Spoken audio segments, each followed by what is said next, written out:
السلام علیکم ورحمۃ اللہ وبرکاتہ۔ ناظرین، آج 15 محرم الحرام سن 1446 ہجری مطابق 21 جولائی اتوار کے دن سن 2024 کو غسل کعبہ کی رسم ادا کی جا رہی ہے۔ یہ دیکھیں ناظرین، سامنے سیڑھی لگائی گئی ہے جس کے اوپر چڑھ کر کے جو حرمین شریفین کے خادم ہیں وہ کعبے کو غسل دیتے ہیں۔ غسل کعبہ سے مراد یہ ہے کہ خانہ کعبہ کے اندر سے صفائی ہوتی ہے اور زمزم سے اس کو دھویا جاتا ہے۔ دھونے سے مراد بھی یہ نہیں ہے کہ موٹر پائپ لے کر کے اس کو دھویا جائے، بلکہ ایک کپڑے کے اوپر جس کو زمزم میں بھگویا جاتا ہے، اس کو زمزم میں وہ بھیگا ہوا کپڑا، اس سے خانہ کعبہ کی اندر کی دیواریں صاف کی جاتی ہیں، اندر جو ستون ہیں ان کو صاف کیا جاتا ہے، اور غسل کعبہ سے پہلے اس کو خوشبوؤں کی دھونی دی جاتی ہے، اور غسل کعبہ کے بعد میں اس پہ بہترین عمدہ اعلیٰ قسم کے پرفیوم، عطر، عود وغیرہ اس طرح کی چیزیں لگائی جاتی ہیں۔ تو یہ جو عمل، یہ جو رسم ہوتی ہے، اسے کہتے ہیں غسل کعبہ۔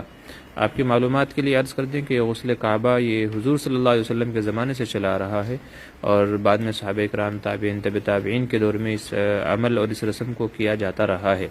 رسم سے مراد وہ رسم نہیں ہے کہ جو شرعی اعتبار سے غلط اور ناجائز اور حرام ہو، بلکہ چونکہ خانہ کعبہ کے صاف صفائی کا حکم خود قرآن کریم کے اندر موجود ہے،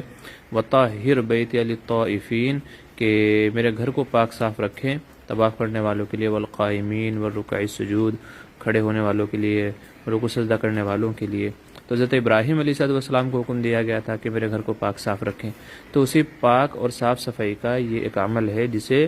رسم غسل کعبہ کہا جاتا ہے، کہ کعبہ کو دھویا جاتا ہے۔ اس کا طریقہ کار یہی ہوتا ہے کہ تقریباً 20 لیٹر زمزم لگتا ہے، اور چاندی کے 2 بڑے بڑے برتنوں میں جس میں 10 لیٹر پانی آ جائے زمزم، اس میں زمزم لیتے ہیں، اور پھر جو کاٹن کا کپڑا ہوتا ہے وہ کپڑا اس میں بھگویا جاتا ہے، اور بھگو کر کے پھر جو خانہ کعبہ کی دیوار ستون ہیں ان کو اچھے سے صاف کیا جاتا ہے۔ پھر اس کے بعد میں خوشبوئیں، عود، عطر وغیرہ، گلاب کا عرق وغیرہ اس میں لگایا جاتا ہے، اور اس طریقے سے یہ غسل کعبہ کی رسم ادا کی جاتی ہے، جس میں بڑے بڑے علماء، شیوخ حصہ لیتے ہیں۔